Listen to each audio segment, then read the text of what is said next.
प्यारे बच्चों, good morning. I hope आप सब अच्छे होंगे, है ना। आप लोगों की अच्छी पढ़ाई लिखाई चल रही होगी, हैं, अच्छे से पढ़ रहे होंगे। आई होप कि सब ठीक ठाक, सब अच्छा चल रहा है। ठंड धीरे धीरे कम होना शुरू हो गया है और पढ़ाई में ज़्यादा थोड़ा मन लगाना होगा अब, है ना। क्योंकि ठंड में बहुत सारे लोग रजाई के नीचे घुसे हुए थे, पढ़ने का मन नहीं कर रहा था, लेकिन अब सूरज ने अपना कमाल दिखाना शुरू कर दिया है, रोशनी हमारे इधर भी आने लगी है। लिहाजा अब क्या करना है, अब पढ़ाई को ज़्यादा इंटेंसिव बनाना है, ठीक है ना। तो चलिए अब शुरू करते हैं हम लोग का टॉपिक। लास्ट क्लास हम लोगों ने क्या पढ़ा था, हम लोगों ने पढ़ा था अर्थक्वेक वेव्स के बारे में, है ना। सिस्मिक वेव क्या है उसके बारे में हम लोगों ने पढ़ा था, जैसे primary wave, secondary wave, surface wave, है ना, लव वेव, ये सारे वेव्स के बारे में हम लोगों ने जाना था। आज हम लोग क्या करेंगे, आज क्या पढ़ने वाले हैं, आज पढ़ने वाले हैं अर्थक्वेक के ही एक बहुत ही इंपॉर्टेंट टॉपिक जिसको हम कहते हैं सिस्मिक शैडो जोन। क्या कहते हैं, सिस्मिक शैडो जोन, ठीक है ना। आज हम लोग इसी के बारे में, सिस्मिक शैडो जोन मतलब सिस्मिक शैडो जोन है क्या, इसके बारे में हम लोग आज पढ़ेंगे, ठीक है। सिस्मिक मतलब क्या, मतलब जलजले का, शैडो मतलब साया, जोन मतलब इलाका, ऐसा इलाका जहाँ पे सिस्मिक वेव या जलजले का वेव या अर्थक्वेक का वेव नहीं पहुँच पाता है, उसी को क्या कहते हैं, सिस्मिक शैडो जोन, है ना। आम लफ्जों में अगर हम कहेंगे सिस्मिक शैडो जोन किसको कहते हैं, ज़मीन का वो इलाका जहाँ पे जलजले के प्राइमरी वेव और सेकेंडरी वेव को रिकॉर्ड नहीं किया जाता है, उसी इलाकों को क्या कहते हैं, सिस्मिक जोन कहते हैं। इसको और भी चीरफार करेंगे हम लोग, अच्छे से समझेंगे, है ना। प्राइमरी वेव का सिस्मिक जोन क्या है, सेकेंडरी वेव का सिस्मिक जोन कहाँ से कहाँ तक है, ये सारी चीज़ें हम लोग पढ़ेंगे। मगर बस इतना डेफिनेशन के लिए इतना काफ़ी है कि वो ज़मीन का वो इलाका जहाँ पे अर्थक्वेक या जलजले का जो प्राइमरी वेव और सेकेंडरी वेव है उसको रिकॉर्ड नहीं कर पाती है। अब रिकॉर्ड कौन करता है, हमने कल लास्ट वाले क्लास में बात किया था, सिस्मोग्राफ, है ना। ज़मीन के अलग अलग हिस्से में, जैसे, है ना, ये ज़मीन है, तो ज़मीन के अलग अलग हिस्से में क्या है, सिस्मोग्राफ लगा हुआ है इस तरह से, ठीक है ना। इस तरह से सिस्मोग्राफ लगा हुआ है, यहाँ पे लगा हुआ है, यहाँ पे लगा हुआ है ना, यहाँ पे लगा हुआ है, अलग अलग जगह पे लगा हुआ है सिस्मोग्राफ, ठीक है। ये सिस्मोग्राफ क्या करती है, जलजले को रिकॉर्ड करती है, ठीक है, समझ में आया। तो पूरे ज़मीन में अलग अलग सरफेस पे लगा हुआ है ये सिस्मोग्राफ। तो कुछ इलाका ऐसा है जहाँ पे सिस्मोग्राफ जो है ना, अर्थक्वेक के जलजले के झटकों को या जलजले की वेव को रिकॉर्ड नहीं कर पाती है, उसी को हम लोग आज देखेंगे, जिसको हम लोग क्या कहते हैं, सिस्मिक शैडो जोन या अर्थक्वेक का वो इलाका, जलजले का वो इलाका जहाँ पे जलजले के waves, primary wave, secondary wave को रिकॉर्ड नहीं किया जाता है या नहीं कर पाती है, ठीक है। उससे समझने से पहले ये जान लेते हैं कि ये सिस्मिक शैडो जोन सबसे पहले किसने बताया था, है ना। एक सिस्मोलॉजिस्ट है जिनका नाम है बेनू गुटेनबर्ग। क्या नाम है, बेनू गुटेनबर्ग। 1914 में इन्होंने क्या किया था, 1914 में सबसे पहले इस सिस्मिक शैडो जोन के बारे में बताया था पूरी दुनिया को कि वेव्स चलती है, लेकिन हर जगह, ज़मीन के हर जगह पे वेव नहीं पहुंच पाती है। उसकी क्या वजह है, कैसे, ये सारी चीज़ें हम लोग जानेंगे। लेकिन इसके बारे में सबसे पहले किसने, बानो गुटेनबर्ग ने 1914 में सिस्मिक शैडो जोन के बारे में बताया था, ठीक है। अब ये जो सिस्मिक शैडो जोन है ना, ये seismic shadow zone AP centre के हिसाब से, जहाँ पे एपी सेंटर होगा उस हिसाब से उसका शैडो जोन अलग अलग होता है। जैसे मिसाल के तौर पर यहाँ समझिए, ये अर्थ है, अर्थ का यहाँ पे अगर एपी सेंटर है तो इसका जो शैडो जोन बनेगा वो अलग बनेगा। अगर एपी सेंटर यहाँ पे है तो इसका जो शैडो जोन है वो अलग बनेगा। अगर एपी सेंटर यहाँ पे है तो इसका शैडो जोन जो बनेगा वो अलग बनेगा। यहाँ पे अगर है तो इसका शैडो जोन अगर बनेगा तो अलग अलग जगह पे बनेगा। तो वही हम आज देखते हैं, ठीक है। तो सबसे पहले हम क्या देख लेते हैं, हम लोग देख लेते हैं प्राइमरी वेव का जो सिस्मिक जोन है उसके बारे में देख लेते हैं, ठीक है। प्राइमरी वेव का सिस्मिक जोन किसको कहते हैं, ठीक। अब देखो पहले क्या करते हैं, हम अर्थ को बना लेते हैं ना, ज़मीन को बना लेते हैं। ज़मीन को बना के समझते हैं कि प्राइमरी वेव का सिस्मिक जोन किस तरह से, कहाँ पे रिकॉर्ड नहीं की जाती है और कहाँ पे की जाती है, ठीक है। मिसाल के तौर पर मान लीजिए हम ये समझ लेते हैं कि यहाँ पे जलजले का फोकस है, क्या है, फोकस है, ये फोकस है, और एपी सेंटर हम मान लेते हैं यहाँ पे है, ठीक है। ये क्या है, एपी सेंटर है, ये जलजले का फोकस है, ये एपी सेंटर है, ये पूरा अर्थ है, और ये अर्थ का इंटीरियर ऑफ द अर्थ है, जिसको हम इंटीरियर ऑफ द अर्थ कहते हैं ना, वो अर्थ का अंदरूनी हिस्सा है मिसाल के तौर पर, ठीक है। तो अब देखिए प्राइमरी वेव मतलब फोकस से वेव जनरेट शुरू होना, जलजले का शुरुआत हुआ, वहाँ से वेव चलने लगेंगी, ठीक है। तो वेव चल के क्या करेंगे, इधर भी जाएंगे, इधर भी जाएंगे, इधर भी जाएंगे, इधर भी जाएंगे, इधर भी जाएंगे, इधर भी जाएंगे, इधर मतलब चारों तरफ से जाएंगी, ठीक है, ठीक है, समझ में आ रही है बात। तो ये सारे वेव्स चलने लगे, ठीक है, यहाँ से शुरू हुआ, यहाँ से इधर तक चलने लगा, ठीक। तो अब देखो प्राइमरी वेव का कैरेक्टरिस्टिक्स हमने लास्ट क्लास में बात किया था, आप लोगों को याद है कि नहीं है, कि प्राइमरी वेव्स जो है ना वो सॉलिड एंड लिक्विड दोनों मीडियम में चल सकती है, ठीक है। तो यहाँ से जनरेट हुई, ये तो पूरा सॉलिड वाला हिस्सा है, और इनर कोर हमारा जो अर्थ का इनर कोर है वो क्या है, लिक्विड फॉर्म में है, ठीक है ना। तो लिक्विड फॉर्म में क्या करेगी ये primary waves, shadow zone of primary wave, पहले लिख लेते हैं इसको, है ना, shadow zone of primary waves, primary waves के प्राइमरी लेयरों की शेडो जोन है, देख रहे हैं हम लोग, ठीक है। तो अब क्या करते हैं, ये वेव्स तो सॉलिड में चलेगी, लिक्विड में भी चलेगी, लेकिन लिक्विड में चलने से पहले एक चीज़ और हमने लास्ट क्लास में बात किया था, आप लोगों को याद होगा कि लिक्विड मतलब जो वेव्स है, वेव्स का मटेरियल के हिसाब से, ठीक है ना, मटेरियल डिफरेंसेस के हिसाब से उसका वेलोसिटी एंड डायरेक्शन दोनों चेंज होता है। आई होप ये याद होगा, ठीक है ना। जैसे अगर सॉलिड में चलेगी तो उसका वेलोसिटी अलग होगा, और लिक्विड में चलेगी तो उसका वेलोसिटी अलग होगा। तो प्राइमरी वेव चूंकि लिक्विड में भी चलती है, तो लिक्विड में चलते हैं, जैसे यहाँ से निकला, ठीक है ना, निकला यहाँ से निकल के ये चलने लगेगी, ये पूरा लिक्विड वाला पार्ट है। तो जैसे ही लिक्विड वाले पार्ट में पहुंचेगी, ये क्या करेगा, इसका एक तो वेलोसिटी कम हो जाएगा और ये रिफ्रैक्ट हो जाएगा, ठीक है। ऐसे सीधा नहीं चल करके थोड़ा सा क्या करेगी, टहरा करके चलेगी, ठीक है। यहाँ से भी ऐसे मान लो, यहाँ से चलने लगी, यहाँ से चली, चलने के बाद ये थोड़ा टहरा करके इधर चलने लगेगी, ठीक है। यहाँ से चलेगी, यहाँ से चलेगी, इधर चलेगी, थोड़ा सा टहरा होकर के चलेगी। तो ये जो प्राइमरी वेव और सेकेंडरी वेव है ना, दोनों का ही शेडो जोन बनता है। ये हम लोग प्राइमरी वेव का देख रहे हैं, ठीक है।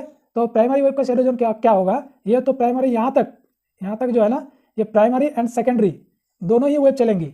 ये जो पार्ट है ना, ये वाला हिस्सा है, ये वाला हिस्सा यहाँ तक क्या करेंगे, प्राइमरी वेव और सेकेंडरी वेव दोनों चलेंगे।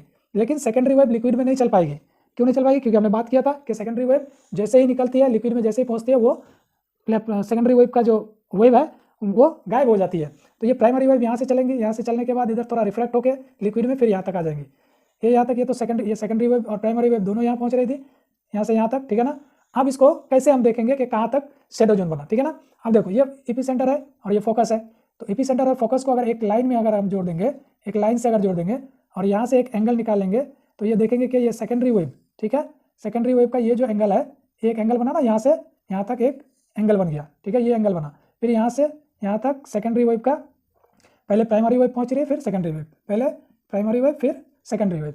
तो यहाँ पे भी क्या हुआ, यहाँ से एपिसेंटर और फोकस से अगर हम एक सीधा लाइन ले लेंगे तो यहाँ पे भी एक एंगल बनेगा। तो ये जो एंगल होगा ना, ये कितने डिग्री का होगा, 104 डिग्री का, 104 डिग्री का एंगल बनेगा। इधर भी 104 डिग्री का एंगल इधर भी बनेगा। अच्छा, ये चीज़ किसी बुक में ना, किसी में 103 भी है, किसी में 105 भी है, किसी में 104 भी है। तो 104 ही हम लोग मान के चलते हैं, ठीक है। तो ये जो पूरा इलाका हो गया 104 से लेकर के, ये तो सेकेंडरी वेव प्राइमरी वेव दोनों यहाँ पहुँच रहा है, लेकिन सेकेंडरी वेव यहाँ गायब हो जा रहा है। हाँ, गायब होकर के यहाँ से सिर्फ लिक्विड वाले हिस्से में प्राइमरी वेव रिफ्रैक्ट होकर थोड़ा सा ऐसे चलती है, ठीक है। तो ये जो हिस्सा, ये पोर्शन है ना, ये वाला पोर्शन 104 डिग्री से, इसका भी अगर एक एंगल बनाएंगे यहाँ से लेकर के यहाँ सीधा अगर ले लेंगे हम लोग, तो इसका भी एक एंगल बनेगा। तो ये एंगल कितना बनेगा, 104 डिग्री से 140 डिग्री का, ठीक है, 104 डिग्री से 140 डिग्री का सिर्फ प्राइमरी वेव का। तो अब ये जो पूरा हिस्सा है ना, ये पूरा हिस्सा देख रहे हैं ना आप, ये जो पूरा हिस्सा है, ठीक है, ये पूरा हिस्सा जो है, ये क्या हो गया, ये प्राइमरी वेव का शेडो जोन हो गया। क्या हो गया, प्राइमरी वेव का शेडो जोन। यहाँ पे भी अगर इस तरह से इधर हम लोग एक एंगल निकाल लेंगे, इसका एंगल निकाल, कुछ एंगल बनेगा, वो कितने का होगा, 140 डिग्री का, ठीक है, 140 डिग्री का प्राइमरी वेव्स का एंगल बनेगा। अब ये जो हिस्सा होगा, ये पूरा हिस्सा क्या हो जाएगा, प्राइमरी वेव का शेडो जोन हो जाएगा। मतलब इस हिस्से में जलजले को रिकॉर्ड सिस्मोग्राफ नहीं करती है या नहीं कर पाती है, ठीक है, समझ में आ रही है बात। ये जो पूरा हिस्सा हो गया, इस हिस्से में क्या होगा, जलजला महसूस नहीं किया जाएगा, ठीक है। तो ये क्या हो गया, 104 डिग्री से 140 डिग्री तक ये प्राइमरी वेव का शेडो जोन हो गया। आई होप कि इतना समझ में आया हो गया। ये शेडो जोन हो गया। शेडो जोन मतलब क्या, कि इस इलाके में जलजला को महसूस नहीं किया जाता, मतलब रिकॉर्ड नहीं किया जाता, जलजला पहुंचता ही नहीं है इस हिस्से में। अब ऐसा मत समझना कि ये यहाँ से 104 से 140 इसी में होगा। ईपी सेंटर के हिसाब से, जहाँ पे भी ईपी सेंटर यहाँ होगा तो इधर कहीं पे 104 140 बनेगा, यहाँ होगा तो इधर कहीं पे 104 और 140 का एंगल बनेगा। समझ में आई बात। तो ये जो पूरा इलाका है ना, ये जो शेडो है, ये क्या है, ये प्राइमरी वेव का शेडो जोन है, ठीक है। अब देख लेते हैं हम लोग दूसरा सेकेंडरी वेव का शेडो जोन क्या होता है, ठीक है। फिर से एक बार हम लोग अर्थ को बना लेते हैं, ठीक है। फिर से हम समझ लेते हैं कि यहाँ पे क्या है, फोकस है और यहाँ एपी सेंटर है, ठीक है। और ये हम लोग मान लेते हैं कि ये क्या है, इनर कोर है, अर्थ का कोर है, ठीक है। तो यहाँ फोकस है, यहाँ एपी सेंटर है, ठीक है। फोकस से अर्थ क्विक जनरेट हुआ, वेव्स चलने लगी, कुछ इधर चलेंगी, कुछ इधर चलेंगी, कुछ इधर चलेंगी, ठीक है, कुछ इधर चलेंगी, कुछ इधर चलेंगी, कुछ इधर चलेंगी, कुछ ऐसे चलेंगी, ठीक है, इस तरह से चलेंगी वेव्स। वेव चल के क्या करेगी, अब देखो यहाँ हमने क्या देखा, ये क्या पहले लिख लेते हैं हम लोग, shadow zone of yes wave, secondary wave का, ठीक है। ये कोर है, ठीक है ना, अर्थ का कोर है। तो ये जो सेकेंडरी वेव है ना, सेकेंडरी वेव यहाँ तो आएंगी, यहाँ तक भी आएंगी, लेकिन क्या करेंगे, यहाँ जैसे ही ये लिक्विड वाले हिस्से में आएंगी, ये क्या गायब हो जाएंगे, क्योंकि लिक्विड वाले हिस्से में हमने कैरेक्टरिस्टिक्स में पढ़ा था, याद है आप लोगों को, कि लिक्विड वाले हिस्से में नहीं चल सकती है सेकेंडरी वेव, सिर्फ और सिर्फ किस में चलती है, सॉलिड वाले हिस्से में चल पाती है, ठीक है। तो यहाँ आते ही ये गायब हो जाएगा। तो अब इसका अगर हम एक एंगल निकालेंगे, शेडो जोन निकालेंगे तो कैसे निकलेगा। देखो ये फोकस है, ये एपिसेंटर है ना, अच्छे से समझना वो बहुत ही इंपॉर्टेंट चीज़ है। ठीक, तो यहाँ से एक हम लोग सीधा अगर टान लेते हैं, एक सीधा लाइन ले लेते हैं और यहाँ से एक एंगल निकालते हैं, तो ये कितना का एंगल है, हमने यहाँ पे भी बात किया, क्या बात किया, 104 डिग्री का एंगल बन रहा है। कितने का, यहाँ से ये वाला जो हिस्सा है ना, ये वाला पार्ट, ये 104 डिग्री का एंगल बन रहा है। सेम अगर यहाँ से हम सीधा ले लेंगे, सीधा लेके यहाँ से अगर इसका एंगल बनाएंगे तो इधर भी क्या होगा, 104 डिग्री का एंगल बनेगा। ठीक है, तो अब ये क्या कर रही है, ये सेकेंडरी वेव आती तो है लेकिन कोर में जाकर के, क्योंकि लिक्विड वाला पार्ट है, वो कोर के हिस्से को छू करके सीधा निकल जाती है उधर, या सीधा निकल जाती है इधर। ठीक है, इधर निकल जाती है, छू करके निकल जाती है, ये कोर में लिक्विड वाले हिस्से में पार्ट में चलती नहीं है। तो अब अगर हम कहेंगे कि बताओ फिर इसका शैडो जोन क्या बना, क्या बना, आप लोग बता पाएंगे। करेक्ट, सही बात है कि इसका जो शैडो जोन बना ना, वो ये वाला हिस्सा, पूरा जो ये वाला हिस्सा है ना, ये वाला जो हिस्सा है, ये वाला जो हिस्सा है पूरा, ये इसका सेकेंडरी वेव का शैडो जोन बन गया। समझ में आई बात, समझ में आई कैसे शैडो जोन बना इसका, क्योंकि सेकेंडरी वेव जो है ना लिक्विड वाले पार्ट में चलती नहीं है, सिर्फ सॉलिड वाले हिस्से में चलती है। इस वजह से इसका जो शैडो जोन होगा, सेकेंडरी वेव का जो शैडो जोन होगा, वो प्राइमरी शैडो जोन से बड़ा होगा। ठीक है, प्राइमरी शैडो जोन से बड़ा होगा। कितने का होगा, 104 डिग्री के एंगल में दोनों तरफ, अर्थ के दोनों तरफ 104 डिग्री के एंगल का शैडो जोन बनेगा। किसका, सेकेंडरी वेव का। तो ये हो गया सेकेंडरी वेव का शैडो जोन और ये हो गया प्राइमरी वेव का शैडो जोन। आई होप इतना समझ में आया।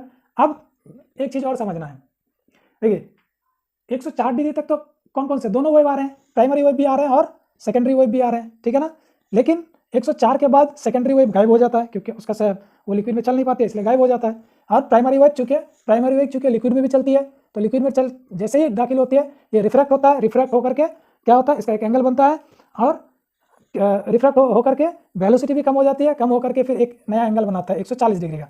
ठीक है ना, 140 डिग्री तक। तो ये जो पार्ट है ना प्राइमरी वेव का और सेकेंडरी वेव, ठीक है, सेकेंडरी वेव तो 140 तक पहले भी नहीं पहुंच रही थी, क्योंकि 104 में इसका ये खत्म हो जाता है, तो 140 तक कहाँ पहुंचेगी, नहीं पहुंच रही है ना। तो ये जो हिस्सा है ना, इस हिस्से में ना ही प्राइमरी वेव ना ही सेकेंडरी वेव को रिकॉर्ड किया जाता है। इसलिए ये जो जोन है ना 104 से 140, इसमें कभी भी किसी भी तरह का जलजला महसूस नहीं किया जाता, होता ही नहीं है इस इलाके में। 104 से 140 वाले 40 डिग्री वाले इसमें हिस्से में ज़मीन के कभी भी जलजला नहीं आता है। आई होप कितना समझ में आया होगा सिस्मिक शैडो जोन क्या है, अर्थक्वेक का सिस्मिक शैडो जोन क्या है, ये समझ में आया होगा, है ना। हाँ, लास्ट क्लास में मैंने बताया था, याद होगा, अभी भी एक बार और रिपीट कर लेते हैं इसको। प्राइमरी वेव जो है ना, वो क्या क्या करती है, प्राइमरी वेव या पी वेव जिसको कहते हैं, ये क्या करती है, ये पैरेलल चलती है। ठीक है ना, पैरेलल, ये पैरेलल चलती है, जबकि यस वेव सेकेंडरी वेव जो है ना, ये परपेंडिकुलर चलती है। ठीक है, परपेंडिकुलर चलती है। परपेंडिकुलर क्या है, पैरेलल क्या है, पैरेलल है सिंपल कि ऐसे ऐसे चलती है। ठीक है, ये पैरेलल वाला हिस्सा हो गया। ठीक है, एक वेव दूसरे वेव को धक्का देगा, वो दूसरा वाला आगे बढ़ेगा, पहला वाला फिर पीछे हो जाएगा, फिर दूसरा वाला तीसरे को, तीसरा वाला चौथे को, इस तरह से धक्का देते चलेगा, पहला वाला फिर पीछे आ जाएगा। ये पैरेलल हो गया। और परपेंडिकुलर क्या हो गया, यस वेव का परपेंडिकुलर ऐसे चलेगा। ठीक है, आई होप कि इतना समझ में आया होगा। तो आज रखते हैं इतना ही, फिर मिलते हैं नेक्स्ट क्लास में अर्थक्वेक के दूसरे किसी टॉपिक के साथ।